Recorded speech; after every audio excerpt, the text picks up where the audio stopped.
The key thing is to call and make sure that the instructions that you have are correct. And don't just call a phone number that was in that email. Don't call a phone number that was just on that sheet, because you're just calling the scammers to confirm their wire information.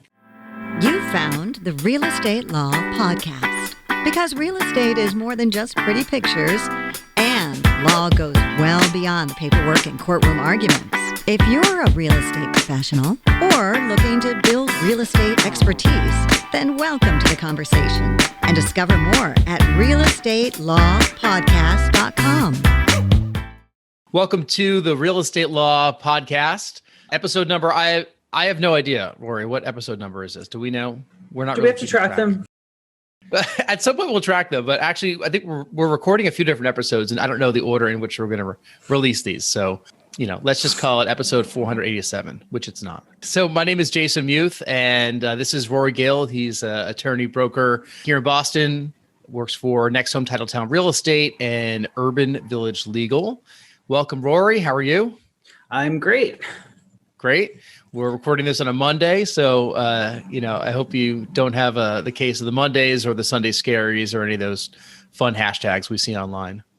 No, we're late enough in the day on Monday that we're past that, so we're good to move on. Right. I'm on coffee number 2, so I'm kind of fired up. I got plenty to Cheers. say. What is that number? Cheers to you. Yeah. Like the podcast, I'm not keeping count.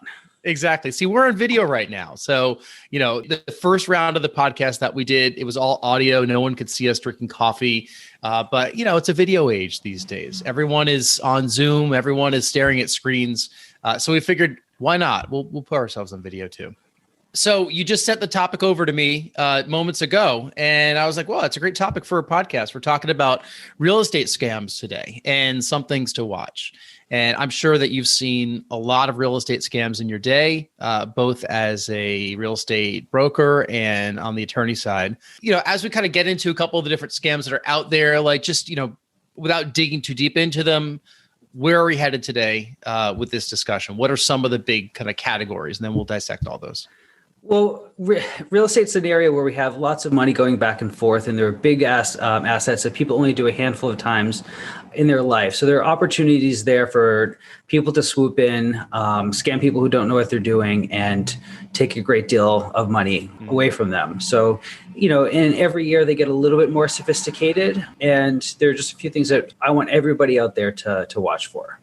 Yeah, there's definitely been some things that you've kind of drilled into my head, one of which is, even when I'm at a bank about to wire money for whatever, a refinance or a purchase or something, just verifying exactly where you're sending it, is a really simple thing, which I'm sure we'll talk about in a bit. But that's probably where we'll end up starting, just because that's yeah. the biggest opportunity for scammers to take your money away. So tell us, what is the scam in place? Like, you're about to buy real estate, you're taking your life savings or a huge chunk of money or the bank's money, right? And then you're going to wire it to another account. This is your money. So, real estate attorneys need to have the money on hand as you're going to close. Otherwise, they can't close. And wire transactions are a great means of doing that. In fact, I require for almost all transactions that the money be wired. But if you think about it, a lot of people don't send very many wires on their day-to-day. This isn't going to the ATM and taking money out. This is something that a lot of people aren't sure of. And once you send a wire, the money is gone. There's some things the FBI can do to try to track it down, but once the money's sent, the money's sent. So because of the unfamiliarity with this, there's a big opportunity for scammers to come in and trick you into sending the money to the wrong place. So what is some advice that you have, when you're working with people and they're about to wire a large sum of money? The key thing is to call and make sure that the instructions that you have are correct. And don't just call a phone number that was in that email. Don't call a phone number that was just on that sheet, because you're just calling the scammers to confirm their wire information. Talk to the attorney office that you've been working with all along. Go back at the very least to a really early email when you first worked with them. But the best thing to do is to go online, look at their phone number on their website, look at their phone number in Google listings, something that's in the broader directory, so you're not just trusting all the information that you have in one email. Okay. So on the list of bad things? If you could, not, you have to rank them, but just tell me 1 to 10 how bad this is. Like, I'm going to buy real estate and I'm going to Venmo you money. How bad is that? You can't use Venmo to send money for a real estate transaction. If you do that, so wires have a place and a purpose. Because their money disappears from your account instantly, it arrives at the closing account very quickly. So so there's a real use for it. Sending money on Zelle or Venmo or Cash App to a closing attorney isn't going to work. And if you try that, you're not going to close on that day. You can't bring a personal check to closing instead. That money needs to really be in the closing attorney's account that day. Otherwise, they can't do their job. Can you put a deposit down on a property using Venmo? Sometimes, actually, yes. I don't see a reason for that.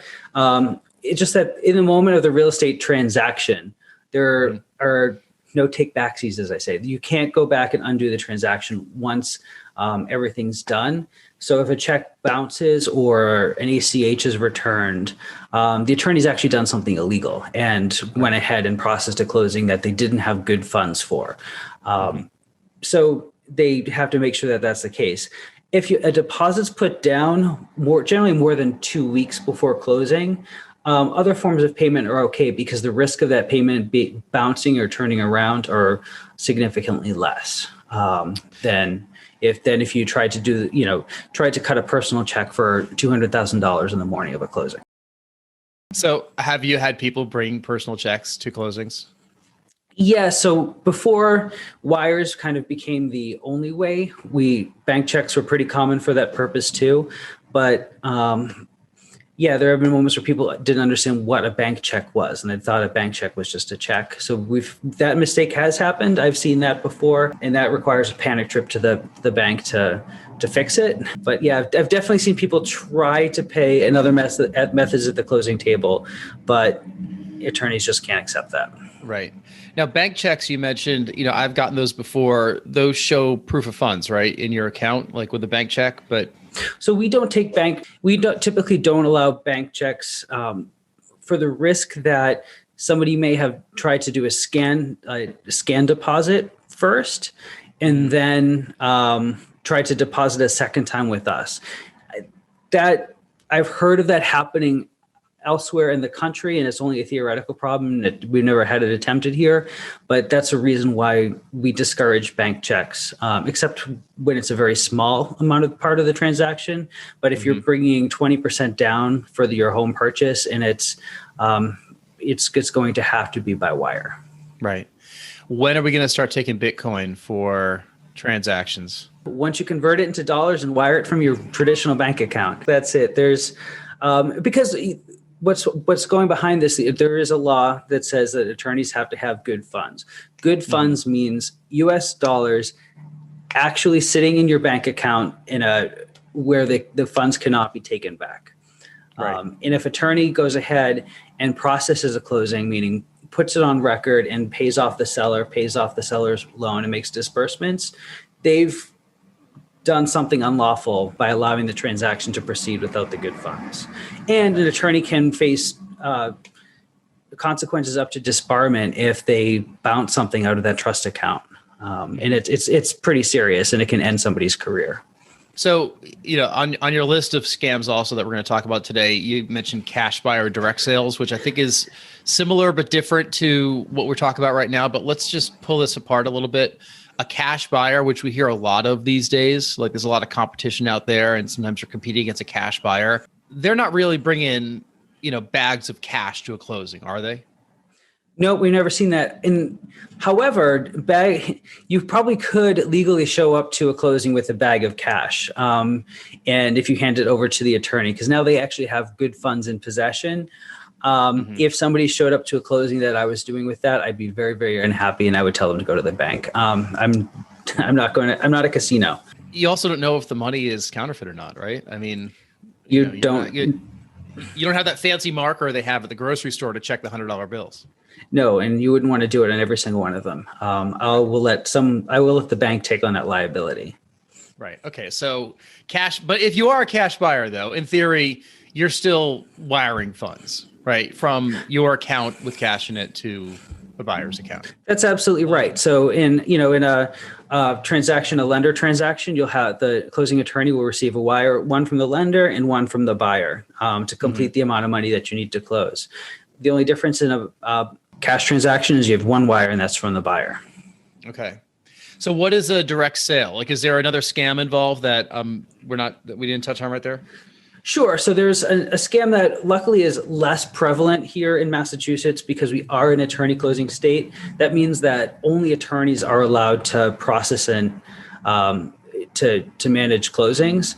But there are circumstances where a seller may offer to do a direct transaction with a buyer, and they convince that buyer to go around all of those safeguards, to not use an attorney, to not use a title company, to not get title insurance, and just basically trade a deed for cash. And that will get recorded. That will affect a legal transfer of ownership. But by going around all the safeguards, nobody's looked at title. Nobody's confirmed that the seller actually is the owner of the property.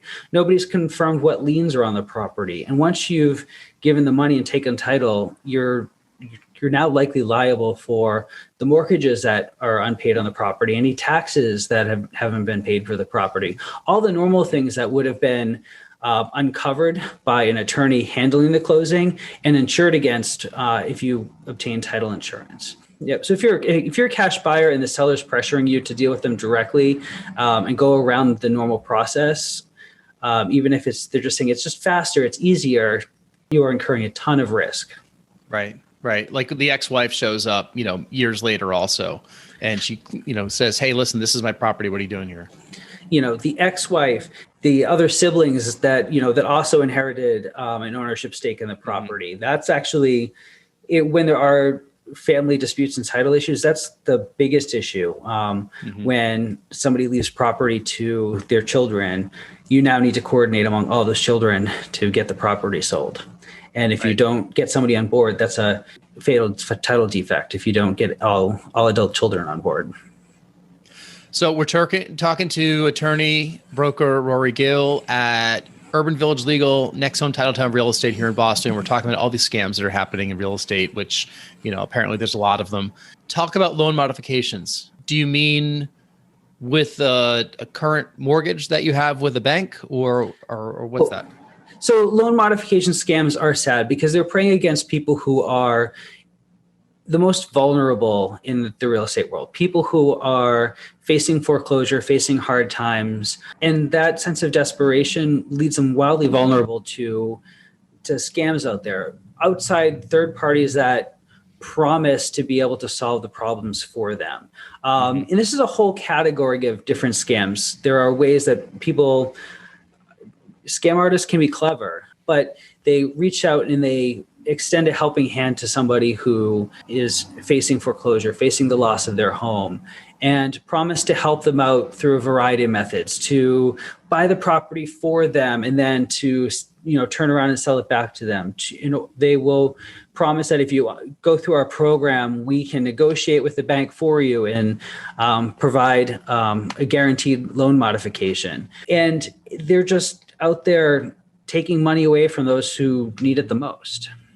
Yeah.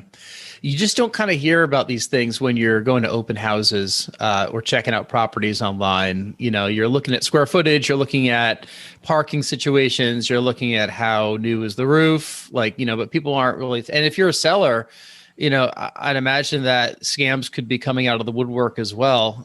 You want to sell your property, you want your money. But along with all these, potential buyers are going to come some of these bad eggs that, cause attorneys to remain employed in places like Massachusetts to make sure this stuff doesn't happen, right?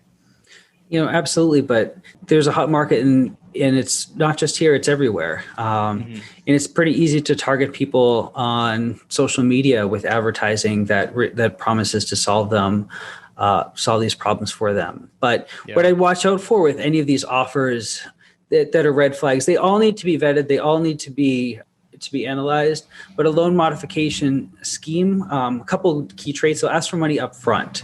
Legitimate agencies that will offer you help are not going to ask for money up front, certainly not a significant amount of money up front.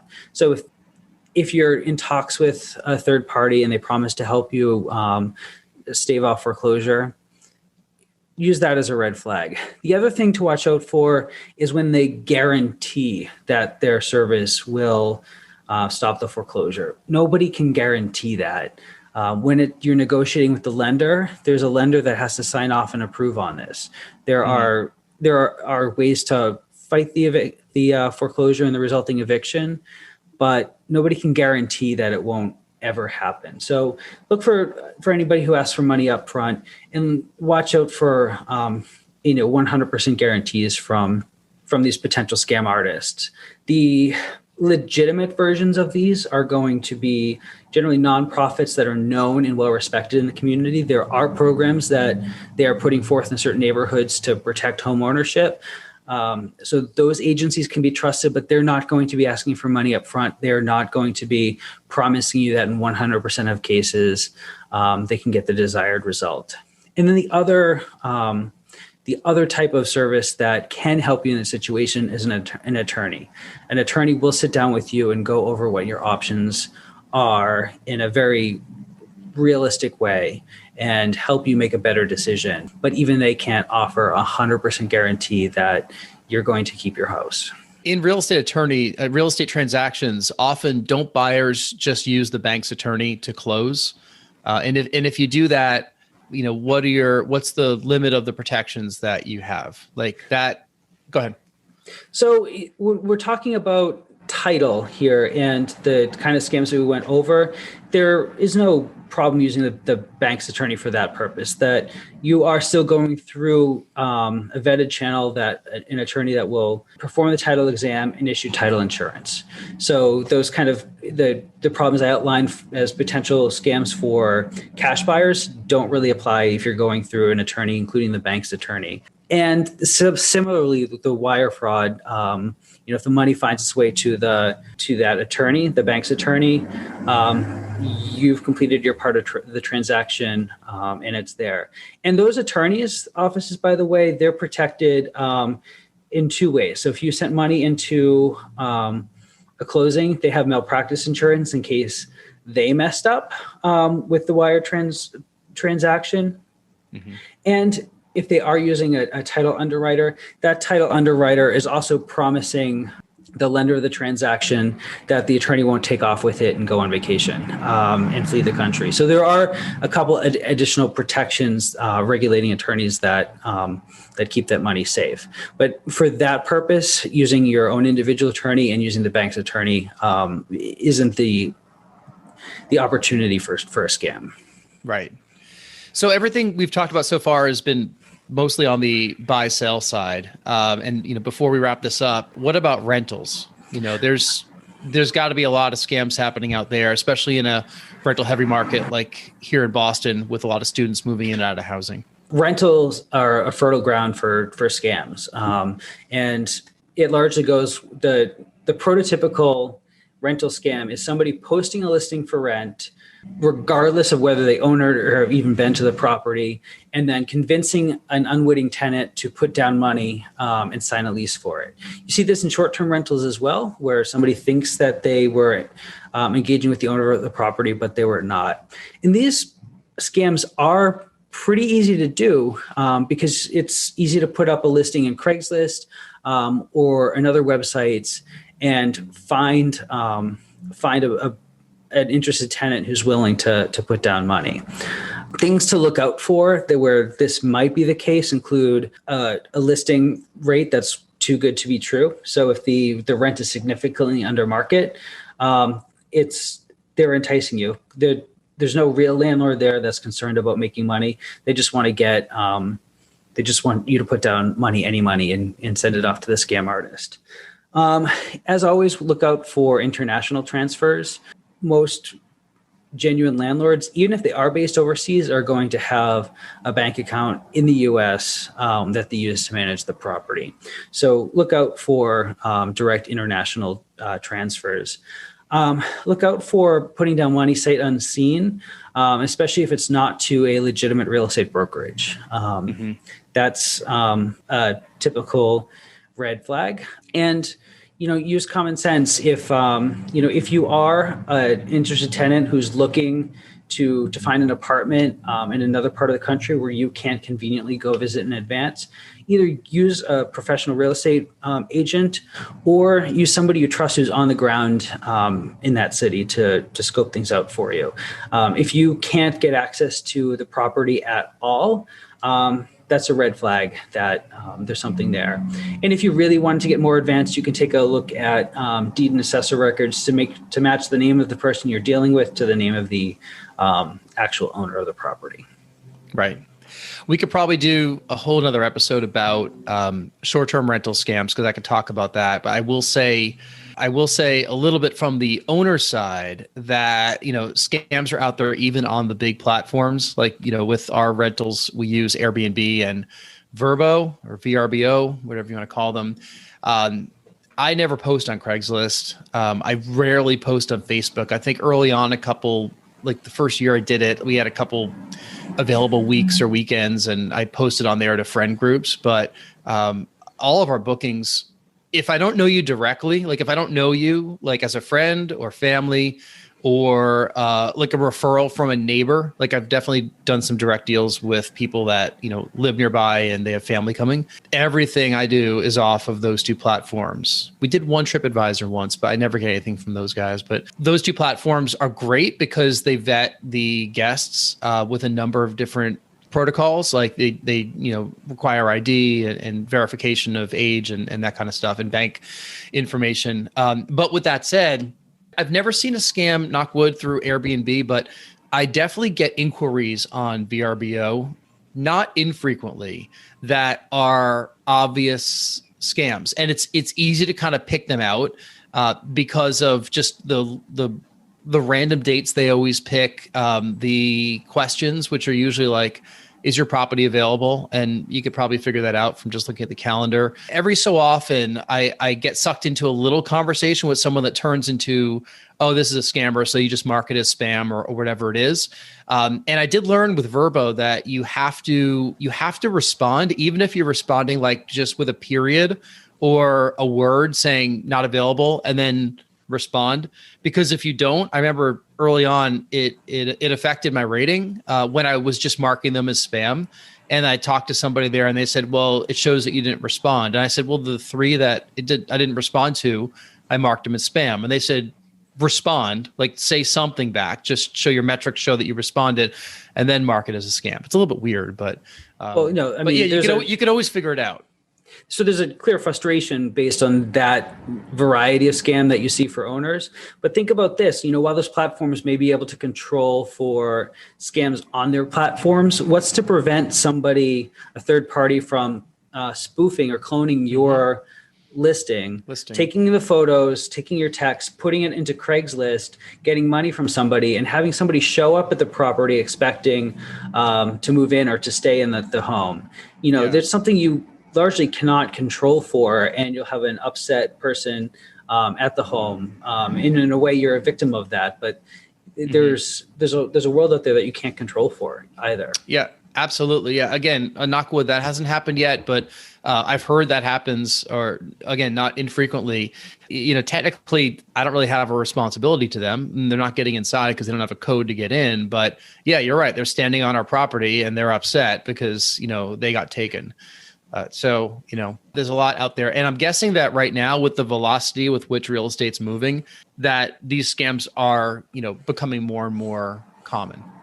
Well, they continue to evolve. So the advice I'm giving you this year about wire transfers may be outsmarted next year by some innovative plan. So, all the real estate professionals also need to keep up with it.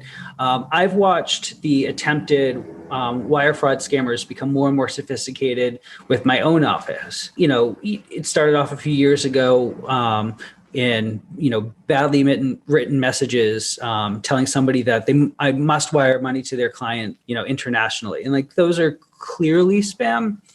But it's become a little bit more and more sophisticated, where now scammers will actually have, they will, know vendors that you work with. They will spoof an email conversation between two people, say at the bank, a fraudulent conversation between the two.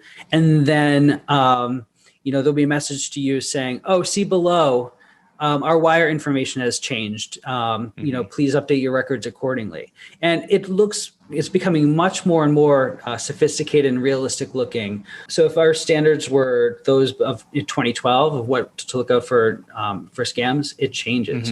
And that goes whether you're a real estate professional, if you're a buyer or a seller, really need to keep up on things. And if there is a question, verify the information with the people that you do trust. So some parting thoughts, some final advice. One big takeaway I have is be on the lookout because scams are out there, but use a real estate attorney because that will give you some protection and they know what to look out for. Yes. And, when you're interacting with your real estate attorney, you use the same red flags too. A real estate attorney who's making demands that seem funny to you, that also could be a bit of a red flag. So just just trust the people that you're working with. Make sure they are who they say they are. And when in doubt, remember that you are only going to engage in a handful of real estate transactions in your life. So take the time to do it correctly. Don't feel rushed. Don't feel pressured. Take every step correctly. Great. Well, all good advice. We'll have to update this in the future once cryptocurrency is basically, the norm and there's no more cash bills going around. But thanks once again, Rory Gill. Where can we find you? I am at NextHome Titletown, NextHomeTitletownRealEstate.com, and UrbanVillage Legal, UrbanVillageLegal.com. And I look forward to hearing you there. Great. Well, this is the Real Estate Law Podcast. Once again, thank you so much for listening. My name is Jason Muth. This is attorney broker Rory Gill, and we'll see you next time. Thanks. Thanks. This has been the Real Estate Law Podcast. Because real estate is more than just pretty pictures, and law goes well beyond the paperwork and courtroom arguments. We're powered by NextHome Titletown, Greater Boston's progressive real estate brokerage. More at nexthometitletown.com. And UrbanVillage Legal, Massachusetts Real Estate Counsel, serving savvy property owners, lenders, and investors. More at urbanvillagelegal.com. Today's conversation was not legal advice, but we hope you found it entertaining and informative. Discover more at realestatelawpodcast.com. Thank you for listening.